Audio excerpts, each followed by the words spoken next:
Энэхүү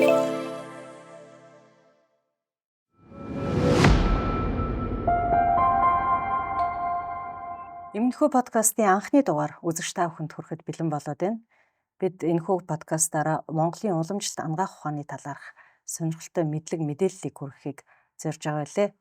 Энэхүү подкастын анхны дугаартаа анхны зочноор Монгол Улсын хүний гавь яатын эмч, Мам Татсан Монголын уламжлалт эмнэлэг сургалтын төвийн тэргүүн Хамлам Нацаг Доржийг урьж оролцуулаад байна. Танд энэ өдрийн мэндийг хүргэе. Баярлалаа. Хүн ч гэсэн энэ өдрийн мэндийг хүргэе. За баярлалаа. За тэгэхээр таныг энд урьжсан өчир бол уламжлалт ангаах ухаан зурхаа хоёрын харилцан хамаарлын тухай ярилцахаар урьжсан байгаа. Тэгээд та бол насаараа л одоо бурхны шишин уламжлалт ангаах ухаан, зурхаа ухааныг судалж байгаа хүний хувьд яг одоо энэ хүний эрүүл мэнд зурхаа ухаантай ямар холбоо хамааралтай хамгийн сонирхолтойгоор хамгийн энгийнээр тайлбарлаж өгөх байх л та. За баярлалаа. Энэ бол маш чухал мөртлөө маш гүн ухааны сэдвүүдтэй.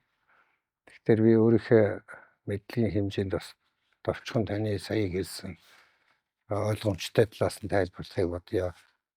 За тэгэхээр энэ зурхаа ухаантай холбоотой ангаах ухаан хоёрын онол энэ шун хоорондоо ямар уялдаатай гэж авч үзэх юм бол манай эртний өмнөх 961-ээс 881 оныг бол бурхан багшийн одоо 90 үе номоо номлосон үе гэж одоо зурхаан бүглэг ёсны үүднээс бол авч үзсэн байдаг.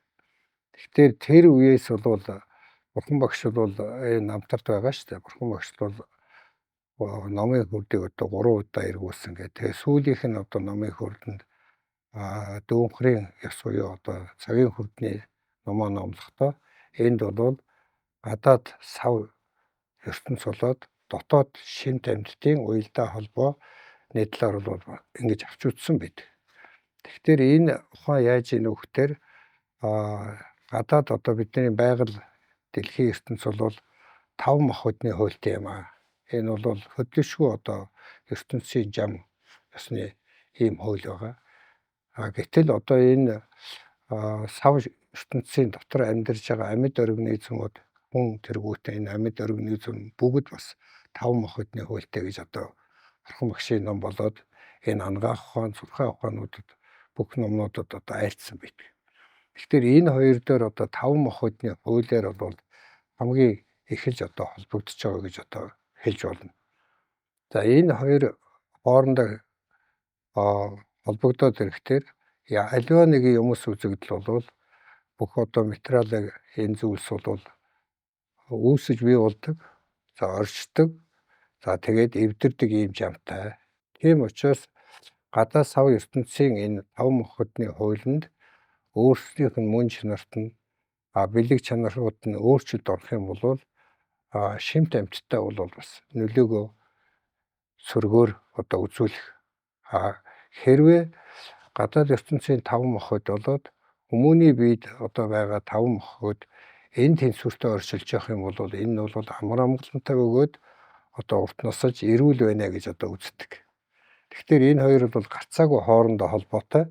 За тэгээд энэ дээр одоо аваад үзэх юм бол ер нь энэ зурхаа ухаан саяын одоо таны одоо асууж ирсэн тэр бий болоод ангаах ухаан болоод зурхаа ухаан бол урд төрөлтэй ч холбоотой, энэ төрөлтэй ч холбоотой, дараа төрөлтэй ч одоо холбоотой болж ингэж одоо явж ирдэг ийм онол тойлдоо.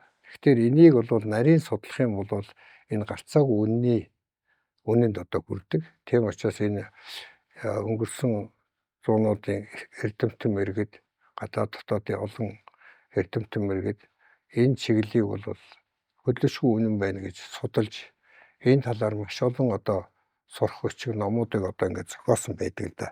Тэгэхээр бидний энэ 5 махбодны хуулийг одоо товчхон хэлэхэд зөвхөн одоо энэ хүн байгаль хувийн 5 махбодтойгоос гадна хүний биед одоо 5 махбод байна л гэж. Энэ 5 махбод нь юу юм бэ гэхээр шороо махбод гэж одоо үзнэ.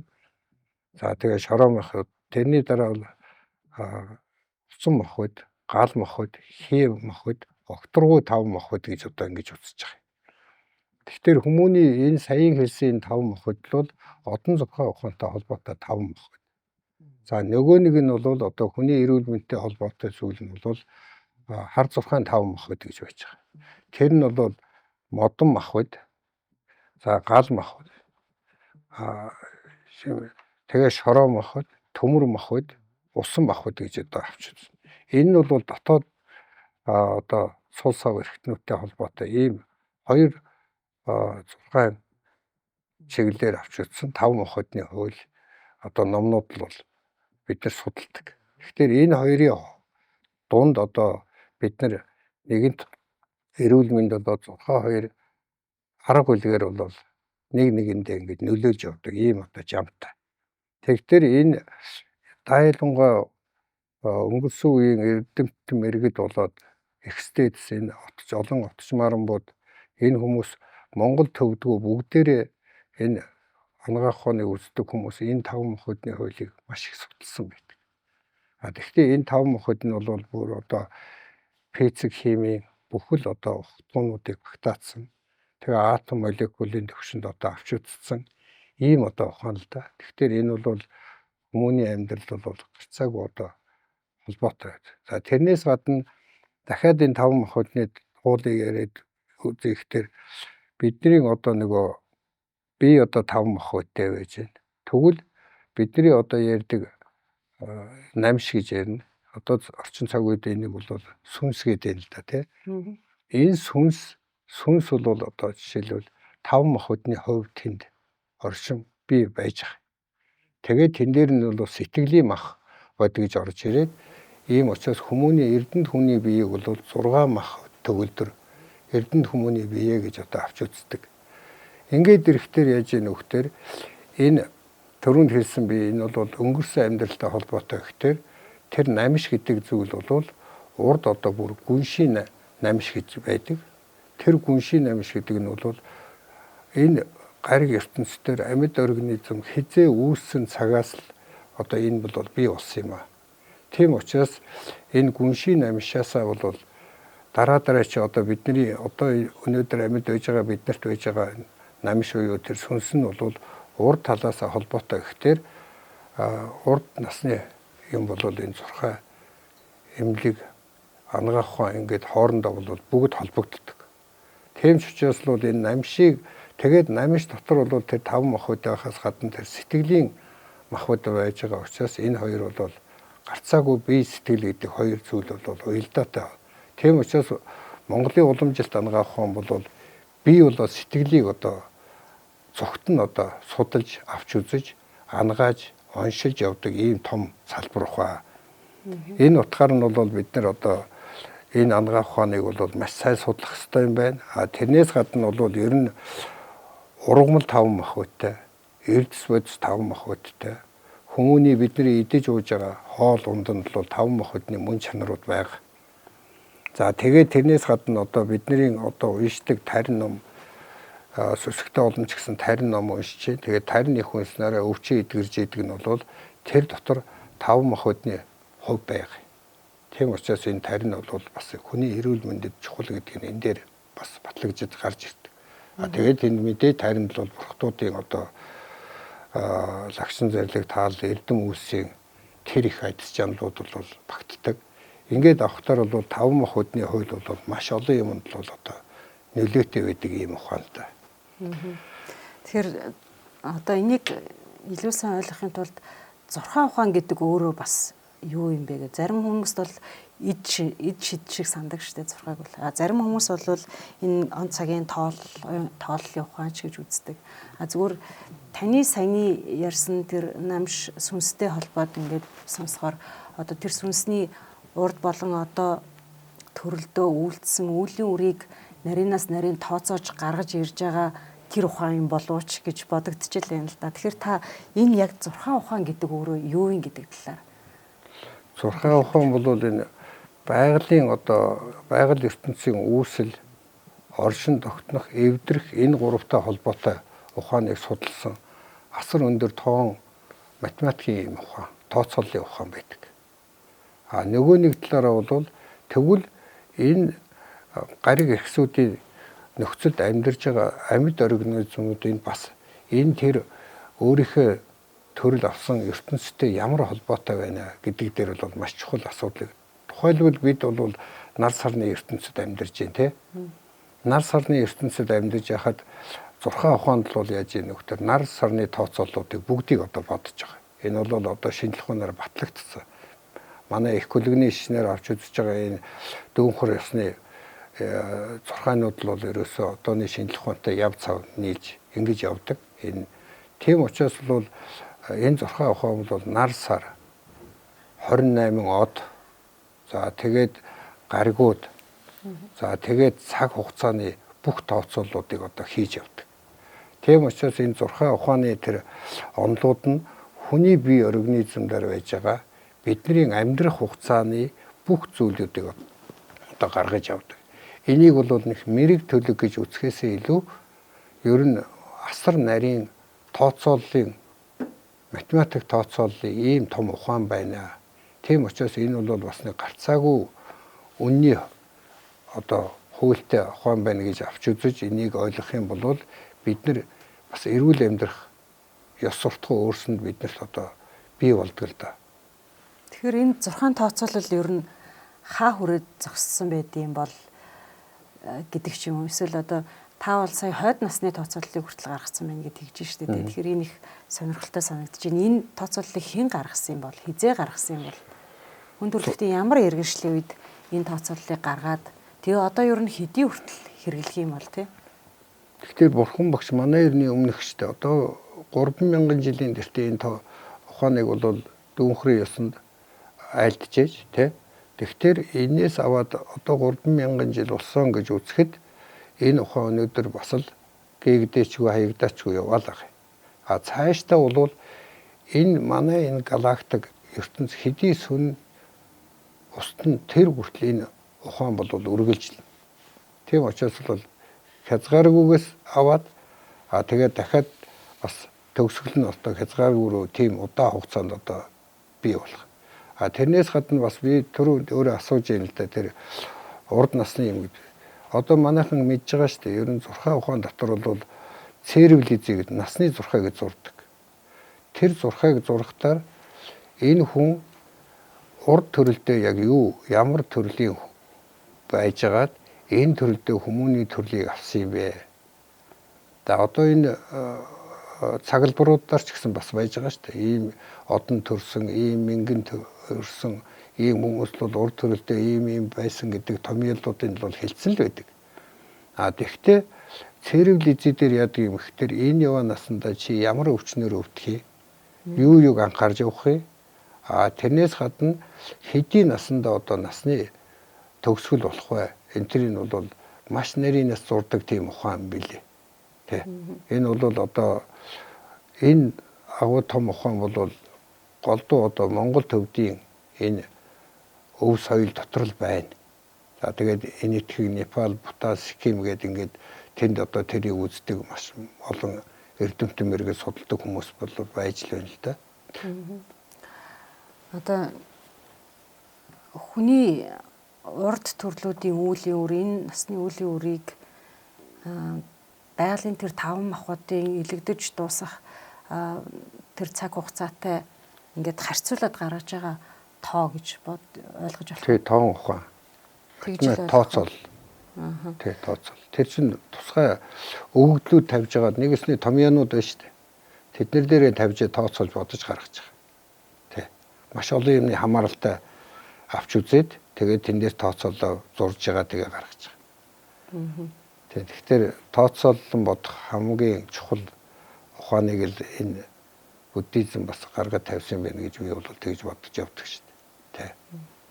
Маш сонирхолтой санагдаж байна. Тэгээд одоо хүний төрсөн жил, сар, өдөр, тэр ихтгэл цаг нь хүртэл одоо тэрүүний хувь заяанаас гадна эрүүл мэндийн нөхцөл байдлыг тодорхойлж өгдөг гэж зурхаа хонцдаг шүү дээ. Тэгээ нэгэнт зурхаа дээр энэ тооцоолол нь гарцсан бол хүн тэрнээс одоо зайлах тэрийг даван туулах боломжтой юу? Үгүй тэнд чинь гэж байгаа шүү дээ. Одоо тооцоол гаргачлаа тий. Тэгтээ тэр чинь гэж байгаа хгүй. Ийм юмнаас болгоомжлоо, сэргийлээ. Ийм тохиолдол ирэхэд та ийм одоо ёс суртахуунтай хоолундаа тохируулаа тий цаг удирлаа мэдээд ингээд явах юм бол энээс одоо аврагдана гэдэг бас юм нь бол хэлж өгч байгаа шүү дээ.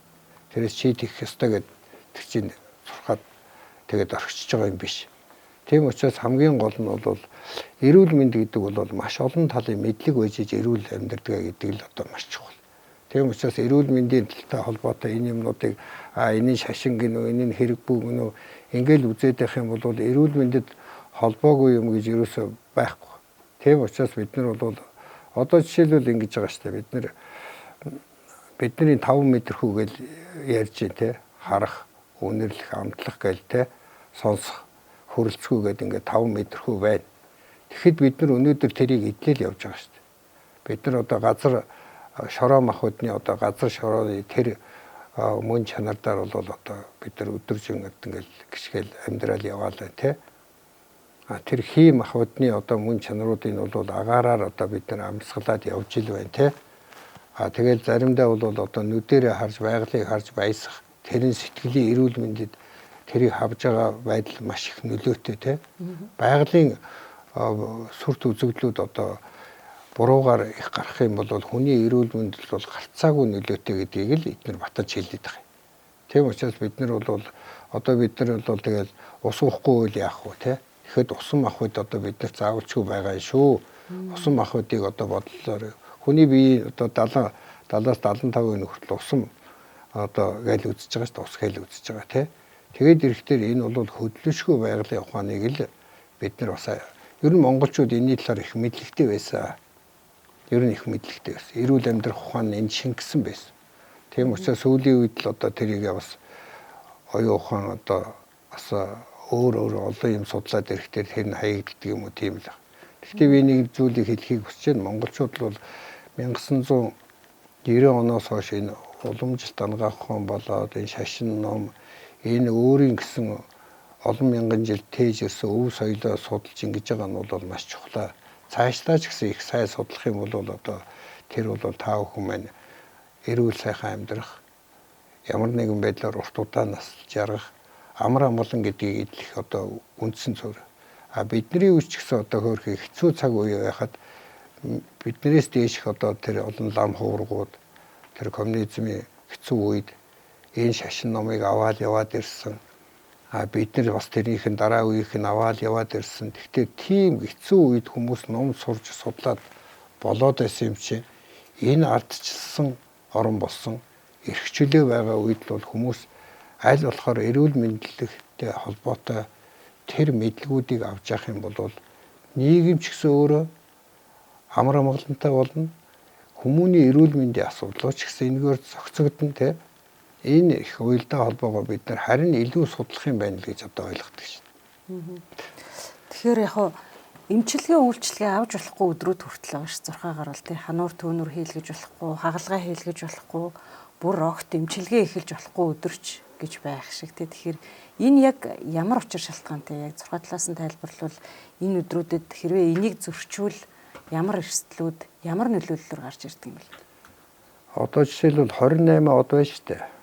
Тэгээд суудлын мянганы асуудлууд яригдж байна. За тэгээд цаг хугацаа тухайн өдрийн байдал тэр болгон чи яаж ийнө вөхтөр эерэг сөрөг үзүүлэлтүүд байж байгаа. Тийм учраас зарим одоо гариг иргэсийн нөлөөлөл нь бол өөр одоо шүтэн барилгын ухааныхаа үүднээс болоод тэр мөн чанарынхаа үүднээс бол сөрөг үрдэг ортой од иргэсүүд байдаг тэр өдөрт. Тэгэх юм бол тэрнийг л одоо сануулсан одоо үйл ажиллагаа биднийг одоо бол урьдчилан сэргийлэх талаас нь хэлээд байгаа байхгүй тий. Энэ өдөр ингэх юм бол ийм асуудал үүдэх шиг. Тэгээд тэн дээр одоо ер нь энэ бурхны ном болоод энэ 6 ухаан дотор тэр хонь өдөр гээл бас ингээл хэлсэн байдаг. Тэгээд тэр бол амьдралдаар яг л одоо болдгийм байх гэдгийг би олон хүний амьдралын явцаас харсан шүү дээ. Хонь өдөр эмчилгээ. Хонь өдөр даа ялангуяа тэр хагалгаа. За тэгээд эмчилгээ бол одоо яах вэ те? Тэгэхээр хагалгаа энэ зүйлд орж явахад бол хагалгааны тэр хагалгаа мэдээд амжилттай тэгээ хийгдсэн мөртлөө нэг сайжирж өгдөг те. Үр дүн нь одоо нэг сөрөг удаан хугацаанд яадаг. Тэгээд тэрнээсээ болж одоо асуудал үүсдэг зүйлүүд зөндөл одоо тохиолдог. Тэрийг харин хүмүүс ажигладаг л баг. Бид нар бол тэрийг ажиглал байдаг байхгүй. Тэгэхээр эн чинь бол тодорхой том кейсүүд л байгаа шүү дээ. Амьдралдаа тохиолддог кейсүүд. Танд бол одоо маш олон жишээ байгаа хта одоо сонирхуулаад яриул энэ талд. Тэгээ яг зурхаа ухааныг ингээд хараад судлаад ингээд өөрийнхөө хэмжээнд ингээд үзээд ингээд явж байхад бол энийг 8 суудлал байгаа шүү дээ. Тэгээд тэр суудлуудаас бол хамгийн хэцүү нэг суудлал бол би төмөр суудлыг гэж боддог. Төмөр суудлаар одоо хүмүүс асар ихээр гэмтэж осолддог. Осол аваар болдог. Төмөр суудлыг одоо та хүн жолоо барьж явахдаа ч гэсэн нэгдүгээр болгоомжтой байх хэрэгцээтэй юм байлээ. Төмөр суудлаар одоо тохиолж байгаа 3 наснаас өсвөлэл одоо төмөр суудлал хүүхдүүд яаж байгаа шүү. Тэгэл 11 насн дээр энэ төр гэл 10 өсвөлөө тэгэл ингээл орж байгаа. Энэ төмөр суудлууд одоо 7 жилийн алгастай л эргэж байгаа. Тэгэхээр энэ суудлуудаар маш олон кейсийг би одоо мэднэ. Сөрөг үр дагавар гарсан юмыг мэднэ. Зарим нь тэгэл осол аваарт орсон. Зарим нь бүр газар дээр өнгөрч байсан. Зарим нь бол эрэмдэг зэрэмдэг болоод тий. Тэгэл одоо тарих толгоонд гэмтэл аваад тэр нь идгэж өгдгөө ингээл асар муу сөрөг үр дагавартай байдаг. Тэгэхээр бол тэгээ төмөр суудлаар бас нэг хэд хэдэн жишээг би мэднэ. Төрийн одоо алба гашчихсан нэлээд тийм айгүй шудраг сайн хүн байхгүй юм би мэднэ. Тэгэл тэгсэн чинь нэг удаа нэг асуудалд орсон гэж ярьсан. Одоо ямар одоо бичиг баримтан дээр гарын өсөг зурцдаг юм болоо гэж асуудаг байхгүй. Тэдэн оны бичиг баримт байна гэхээр би нөгөөдг нь буцаад тоолж байгаа байхгүй. Ямар жил дээр нь ингэсэн болоо гэж утсан чи яг төмөр суудалд. Тэр чи хэд хэдэн хүмүүс бас тэгээд юу яаж байгаа байхгүй. Тэгэхээр тэр чи яадаг тэр үед нь хүний одоо нэг сайхан зан хөдөлсөн үед юм уу эсвэл ерөөсөө тэр үед амар их ачаалттай байсан юм уу тэр хүн те тэгэл зурцсан. Тэгтэл нөгөөтгөн сүүлд нь нэг асуудал болж гарч ирж байгаа. Зөвхөн одоо эрүүл мэнд амь настай ч холбоотой биш. Үүсчинь яаж ийм хөхтөр төмөр суудалтаар дандаа хил ам дагдаг. Асар их хил ам дагна. Тийм учраас тэр юмыг айл үжээ тэмдэл хийчдэг юм байна л да бид нар ч мэдэхгүй шүү дээ ер нь тэгэл. Би ч гэсэн залуу насндаа тэр төмөр суудлууд ч одоо ном үзэг байхдаа бас мэдгүй л явж байсан нөхөр шүү дээ. Ном үзснээс хойш тэр их ажиглаа. Тэгээ сүүлдээ олон хүн давхарлаад ингээд байгаа юмыг би сүүлийн үед их ажигладаг л да. Тэгтэр бол яг л одоо тийм байдаг. Тэгтэр энийг бол бид нар бас сайн бодоо шүү дээ. Нөгөө нэг талаараа бол ер нь одоо биднэрт бол яаж байгаа шүү дээ. Тэр сэтгэлийн асуудал бол маш чухал. Сэтгэл одоо эрүүл байх юм бол бие эрүүл байдаг. За тэрнээс гадна бол орчлонгоос одоо гэтлэх болоод орчлонд хамгийн амар амгалантай амьдрыг өдвөл сэтгэлээ сайн ойлгож судалж мэдгэж байгаа. Тэгэхээр бол бид нар энэ бие сэтгэл гэдэг хоёр юмыг одоо уламжилт ангаах юм бол асар өндөр авч үзье. Тийм учраас бид нар бол энэ чиглэлээр л одоо дараа чи үеийг одоо бэлтгэж ийн л да. Тэгэхээр энэ аваад үзэж байгаа энэ бидний одоо энэ зурхаа эрүүл мэндийн асуудал бол хоорондоо маш их холбоотой. Тэгээ бидний нөгөө ярьдаг хий шар бадган гэж яаж юм те хий шар бадганы өвөрчлөлтэй хүмүүс гэлдэг чинь тэрэнд л бол бүгд энэ 5 мохидны хууль үйлчилж идэг. Бодисын солилцооны бүх үе шатуудад 5 мохидны хууль үйлчилж байгаа. Тэгээд түрүүнд хэлсэн шүү дээ хоол унданд нь хүртэл одоо 5 мохидны мөн чанар байна гэдэг. Ингээд эцэгтэр бид нар бол тэгээд 5 мохид чинь бол 6 амт болж байгаа. 6 амт нь дахиад цаашаа 36 амт болоод тэгээд 100 амт гэж одоо зарим номонд үздэг 108 амт гэж байгаа. Тэгээд тэр 108 амтыг судлаад үзэхдээ дотор нь бол одоо жишээлбэл нас нь, бие нь, сэтгэл нь амар амгалантай байх тийм мөн чанар байна гинэ хоолнд. Нэг салбар ухаан нь болсон чинь бие, сэтгэл хоёр нь амар амгалантай байх юм. Хоол нь ундан дотор өөрийнх нь мөн чанар дотор байж байгаа гэж үзэж байгаа. Тэгэхээр бид нар хамгийн гол нь хоол хүнс гэдэг чинь ямар органик одоо тийм цэвэр байгалийн бүтээгдэхүүний хоол унд гэдэг бол маш чухал юм байна. Тэрнийг ямар амттай идэж байгаагаасаа болоод бид нар өвчнөө эсвэл хямруулна, эсвэл тэр өвчин аривдна, Эсвэл хорогддог. Энэ гурван зарчимдаар өвчин үүсэж байгаа. Тийм ч учраас бол манай уламжилт ангаа ухаан дотор бас авч үзсэн байгаа. Урд насны үүлийн үрийн тэр өвчин бол энэ яваа наснд тохиолдож болно шүү. Тэр бол их чухал одоо хүнд хэлбэр шүү гэж одоо үтсэн ч номнууд ангаах ухааны ном дотор байж л байгаа. Тэ. Тэгэхээр бид нар бол энэ төрөл маань урд төрөлтэйгээ холбоотой. За энэ төрөлдөө сайн үйл хийж, сайхан амьдарч, урт насалж удаан жаргаж явсан бол буян ингэж хийж явсан бол дараа төрөл нь бол гарцаагүй л одоо сайн юм руу бий болох нь одоо гарцаагүй. Тийм учраас бол бид нар тэр намиш дотроо бичигдээд байгаа тэр үйл үйлдэлээ бие хэл сэтгэлийн үйлдэлүүдийг бол маш сайн одоо анзаарч явах нь бол эрүүл оршиход бие хэл сэтгэлийн үйлдэл бол эрүүл мэндэд маш чухал нөлөөтэй. Энийг л одоо сайн хянж явах нь бол маш чухал гэж хэлмээр байна. Тэгэхээр ер нь хүн эрүүл байхын тулд одоо нэг талаасаа бие махбод гэж байна, нэг талаасаа сүнс гэж байна. Энийг одоо тижээж тэтгэдэг зүйл бол одоо хүний тэр бид үүссэн таван махбодын гажуудлыгч гэдэг юм уу, дутагдлагч гэдэг юм уу, байгалийнхаа таван махбодоор нөхөх, нөгөө талаас одоо тэр сүнсийг сэтгэл санааны хувьд тайван байлгах тий сайн сэтгэлээр тэтгэжээж бид нар эрүүл явна гэж ойлгож болох уу? Намжтай холбоотой тэр нь бол урд төрлийн хийжсэн үүлийн үрээ бас тээж яваа. Биднэрт бүх хүмүүст байгаа. Тэгэхдээ урд төрлийн тэр хийжсэн үйлдэлүүд энэ төрөл дээр гарч ирэх ч байна. Бүр дараа төрлүүдэд гарч ирэх ч байна. Цаг хугацааны хувьд. Гэхдээ энд бол яаж яах нөхдөр бидний бие сэтгэл дотор бол хоёр том совг чиг үүрэг байна.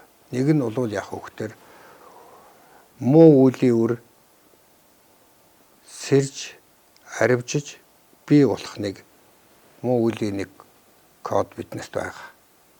Тэрийг ингээд сэрээгээд тэрийг дэтгээд явах юм бол тэр улам аривдаад л. Гэтэл нөгөө талд нь одоо бол сайн үлийн үрийг хийгээд бүр бурхны гутгийг олж болох. Асар олон төрлийнхээ буйныг хурааж болох тийм буйны бас нэг дэлг билгүүний нэг сэтгэл байгаа.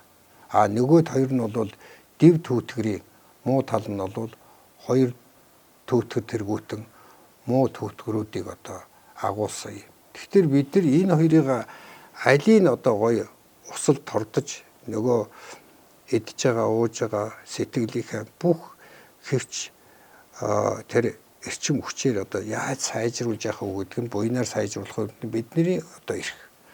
Тэрнийг буруу тийш нь асаагаад одоо тэгээд яваад байх юм бол тэр бол муудах, доройтох, өвдөх 100 насалж чадахгүй. Тэрнээс наан одоо цаг усыг ингээд тэр юм бол бүгд тооцоолт. Маш нарийнаас нарийн тооцоол байж байгаа. Тийм учраас энийгээ сайн бодож явах нь бол ер нь бүгдд нь хэрэгцээтэй л гэж одоо боддог шүү дээ. Тэгэхээр хүний ам сүлд оршиж байгаа газарт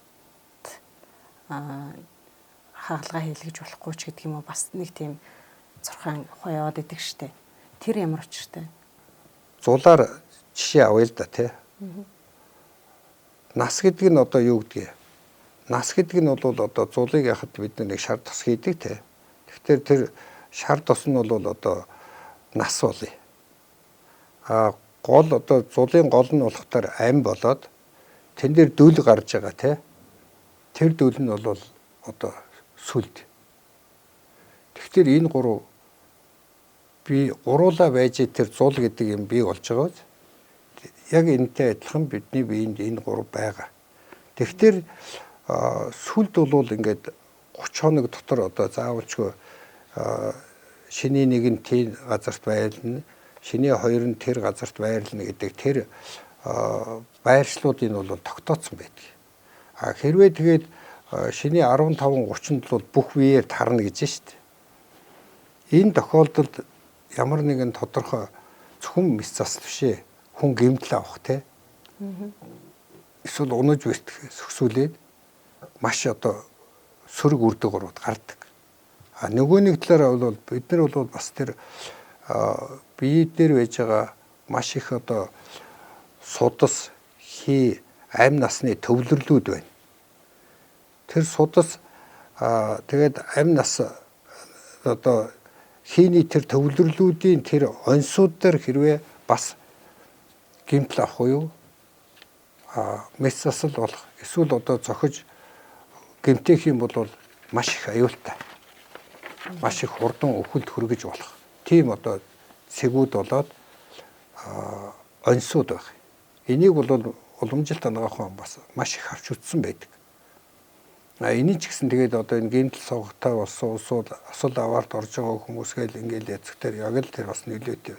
Гэхдээ яг харин одоо бүгдийн тэгээд нарийнаас үзээд яахтэр энэ яаралтай тусламждаар ч юм бол их зовлонтой шүү дээ, тэ.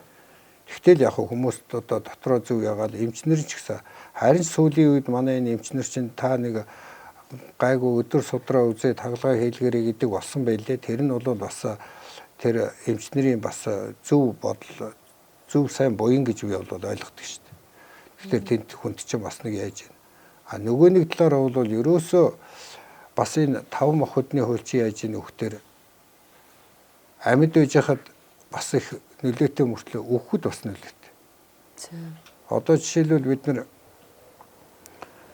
шороо махбод одоо юу гэж штэ усан махбодонд шингээд ирэх хүчин тийшээ одоо шилжиж байгаа энэ шилжилт явж байгаа үе дээр гэх юм бол дүрс одоо наан цаана болно. Дүрс тэр тодорхой бос болж эхэлдэг. Хараа модно гэсэн. Хараа муудгаас гадна ерөөсөө хараагаар харж байгаа дүрсүүд одоо өөр болж эхэлнэ. Тэгээд яаж ийн өгтөр тэр чинь одоо чүү махбод нь одоо гал махбодтой ингээд ирэх юм бол ямар нэгэн одоо бидний одоо ам чих энэ бүгдийн нөхсүүд бол гатаж эхэлдэг.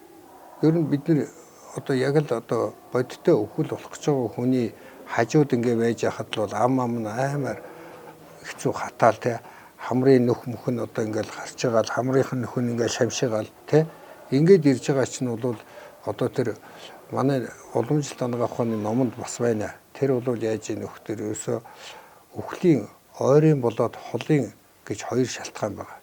Тэрний ойрынхын шалтгаанууд дотор сая одоо энэ 5 махбоднууд нь нэг нэгэндээ шингэж мөн чанар нь болоод элч хөрчөнд барагдаж өвхөл рүү ирж байгаа шинжүүдийн бүр заацсан байж байгаа. Тийм шинж гарах юм бол тэд хоногийн дараа одоо энэ орчлон мөнхсийг үзүүлэх энэ шинж тэмдэг байна шүү гэдгийг сануулсан номнууд зөндөө байдаг. Бид нар тэрийг хараад одоо зарим хүн дээр бол одоо за энэ хүнч бол одоо гарцаагүй л одоо тэгвэл яг тэр хэлсэн бүх зүйлүүд бол амьдрал дээр яг бодит байдаг шин тэмдгүүд байхгүй.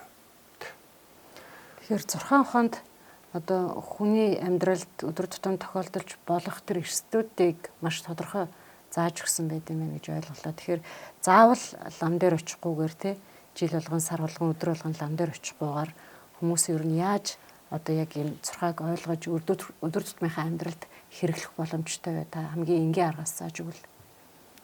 Одоо жишээлбэл бид нар энэ цаг тооны цагалбарууд гаргаад байна шүү дээ. Тэрийг бас нэг жоохон судлаад ойлгочвол тэрийг өөрөө хараад мэдээд шүү дээ, тэ. Заавалчгүй тэгэл хүн дээр очиод байх шаардлага байхгүй. Үнэхээр хэцүү жилүүд байдаг юм аа байдаг. Ер нь та нар тэгээд ер нь монголчууд би нэг удаа юу хийж ийсэн. Бүр одоо 90 хэдэн онд шүү дээ.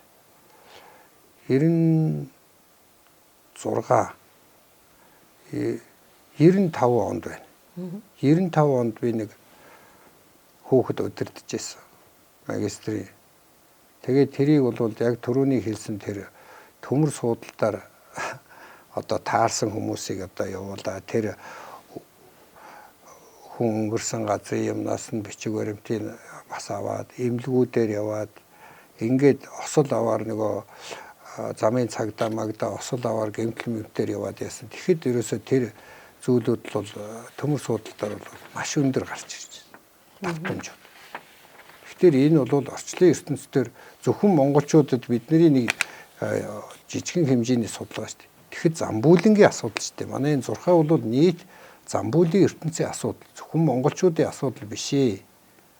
Энэ цаг үеийн асуудал биш. Тий, энэ цаг үеэс би Англид одоо их олон жил бас очиж богино хугацаанд очиж ажиллаж тэнд хүн үзчихсэн. Яг тэр англичуудад тохиолж байгаа юмыг одоо яг одоо биднэрт энд байдаг юмнууд тэнд бас тохиолдол Америкч гэсэн хүн үзэж явж байхад бас тэнд л байж. Тийм учраас зурхаа бол Замбуулийн ертөнцийн манай энэ хүсэлт ертөнцийн одоо асуудал шүү. Тэ. Тэрээс зөвхөн нэг сүжигтэй улсуудын асуудал биш. Энийг одоо яадаг судалдаг энэ бурхан шашны улсуудын энэ ч асуудал биш. Энэ ерөөсөө Замбуул нар сарны ертөнцийн дор байж байгаа бүхэл зүйлд холбоотой. Уламжлалт ангаах ухааны салбарт таны оруулж байгаа одоо бас нэг маш том хувь нэмэр бол та яг энэ чиглэлийн эмч мэрэгжилтнүүдийг бэлтгэж сургаж байгаа залуучуудыг уламжлалт ангаах ухааны их эмч болгож төгсөж байгаа. Тэгэхээр Отч Манарам их сургуулийг яг уламжлалт ангаах ухааны их эмч мэрэгжилтнээр төгсөж байгаа оюутнууд өөрсдөө бас энэ зурхаа ухааныг бурхны шашныг судалдаг шүү дээ. Тэгэхээр энэний давуу тал ер нь юу вэ? Тэгэхээр яг бид нэр 1990 онд энэ Монголын уламжлалт эмнэлэг сургалтын төв Мам Татсан гэдэг байгууллагыг байгуулсан. За тэгээд эмнэлэг, эм үйлдвэрлэл, хурал ном гэдгээрээ эхэлсэн. 90 онд бол Отч Манарам дээд сургууль байгуулад 2015 онд Отч Манарам их сургуулийн статустай болсон. Тэгээд байгуулагдсан цагаас эхлээд энэ юуг одоо зурхааг бол энэ ирээдүйд сайн хүмүүс болоосай гэж энэ мэдлийг одоо зааж эхэлсэн. Сургуулийн хөтөлбөрт байгаа. За тэр үед нь би зурхаа гэдэг хөтөлбөртөө бичээд орсон чинь энэ ангаахын сургууль зурхаа байх болохгүй гэдгээр ингээд хойшлогдсон. Тэгэхээр дахиад асуудал оруулахдаа эмнэлгийн зурхаа гэдээ оруулсан чинь тэр батлагдсан. Тэгээ одоо тэр эмнэлгийн зурхаа гэдэг хичээлийн нэрийн дор саяын одоо өөрт чинь хэлж байгаа асар олон юмыг зааж өгч байгаа байхгүй. Тэр хануур хийхэд яах вэ? Барай хийхэд яах вэ? Ямар одоо жил төрсөн хүний ямар эрхтэн системд ямар өвчин байгаагаас бол ямар одоо эмчилгээ хийх үү? Тэр заслын олон эмчилгээнүүдийг яаж хийх үү? Энэ чинь бүгд тэрнтэй холбоотой. Хэрвээ тэрийг яг энэ зурхаа ухаанаар ингээд мэдээд ингэх юм бол тэр хүний эдгэрэлтэнд асар ач холбогдолтой байдаг. Тийм учраас энэ бол хайшин ч одоо устгаж болохгүй ухааныг би устгаад яах вэ? Тэ энэ сургуулийг байгуулахдаа тэгээд зохицоор нь одоо аваад явж байгаа. Тэгээ энд оюутнуудад энэ одоо юу гэж хар зурхаа ухаануудыг одоо зааж өгч байгаа. Тэгтэл одоо жишээлбэл энэ оюутнууд мэднэ. Ийм жил төрсөн одоо шорон бар жил төрсөн хүн болвол ийм өвчнөр өвдөх, ийм өвчин генэнд нь байх магадлал айгүй өндөр гэдэг нь бол яг л тэд нар мэднэ. Энийг бол тэр зурхаа ухаанаар бас нэг ёсны оншиндоо тэрийг ашиглаж шít. Хоёрт нь нөгөө нэг талаар бол хүний амь нас гэдэг бол бас л нөгөө одоо гар хэрэгстэй холбоотой учраас эдгээр бол тэрийг бол яг тэр зурхаа шинжлэх ухааныхын төвшөнд нь одоо судалж байгаа л гэж хэлж болно. За тэгээд тэрнээс гадна энэ өнөөдөр энэ уламжлалт ангаах ухааны сургуулиуд дотор одоо Отч Манарам их сургууль шиг тэр одоо хичээлийн хөтөлбөртийн зурхааг заагаад ингэж байгаа сургууль баг ер нь байхгүй дээ гэж бодож байна. Эн чинь бол тэгээд яг хөөхтэй нэг том салбар ухааныг нэг жижиг болгоод мэдгүй ихээр хаяал ингээл явж байгаа л нэг ийм л буруу л одоо зам мөр шүү дээ. Тэгээд би бас нэг зүйлийг хэлье гэж бодож өөрөө Отч Манарам сургуулийг асууж байна. Одоо манайх бол нэг энэ 2025 оны байдлаар бол нэг манай сургуулийг төгссөн эмчнэр, эм зүүч уламжлалт ангаах ухааны эмчнэр гээд ингээд аваад үзэхэд Монголын хэмжээнд одоо 1440 хэд лицензтэй яг эмчээ хийж байгаа лицензтэй хүмүүсийн 1000 гарныг манай сургуулийнхан эзэлж байна. Өнөөдөр ингээд харахтаар ер нь энэ сургуулийн ач холбогдол Монголын эрүүл мэнд боловсролын салбарт тэр тусмаа уламжлалт ангаах ухааны салбарт боловсон хүчний асуудлыг хэр одоо сайн хийсэн бэ гэдэг одоо зүйл харагдаж байгаа. Зөндөө олон хүүхдүүд төгссөн байлээ. Тэр нь яаж ийн хүүхдээ тэгээд энэ салбарт одоо ажиллаагүй гэдэг чинь энэ ангаах ухааны ёс зүй тэр онол шүн энэ дагалдах энэ хүний амьдралд байдаг бүх зүйлийг зогтон зааж чадаагүй хөхтэй холбоотой гэж бол би үздэг.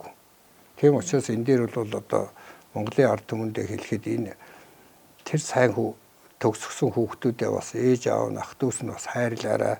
Улам одоо мэдлэг мэрэгжилдээ сайхан байлгахт нь одоо дэмжээрэй те.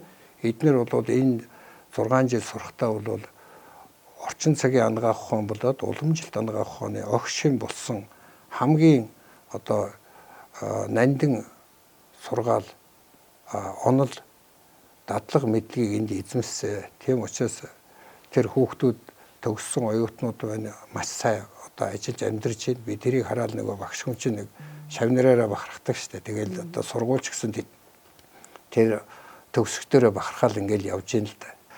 Энэ ихтэй сургуулийн боловсрол олгохоос хажууд нь ёс зүйтэй төлөвсөн иргэн болох чинь одоо Монголын бас нэг гол зорилго байна шүү дээ. Уламжилт ангаах ухааныг одоо дээдлжиг хүмүүс Монголын энэ шашинтан оюун санааны одоо мэдлэгтэй хүмүүс бол бас энэ өөрийнхөө энэ том өв соёлыг бас харж хамгаалж байгаарай. Биднэрийнхээ одоо бид нар яаж игээл нэг муу юм хийчихгүй муу юмыг бий болгочихгүй төлөөл одоо нөгөө сахил санвар ёс зүгэл байж явж байгаа шүү дээ тий. За баярлалаа. Тэгэхээр сонирхолтой ярилцлага өрнүүлсэн танд баярлалаа. Таны уламжилт ангаах ухааныг түгээн дэлгэрүүлэх үйлсэд өндрөөс өндөр амжилт хүсье. За баярлалаа.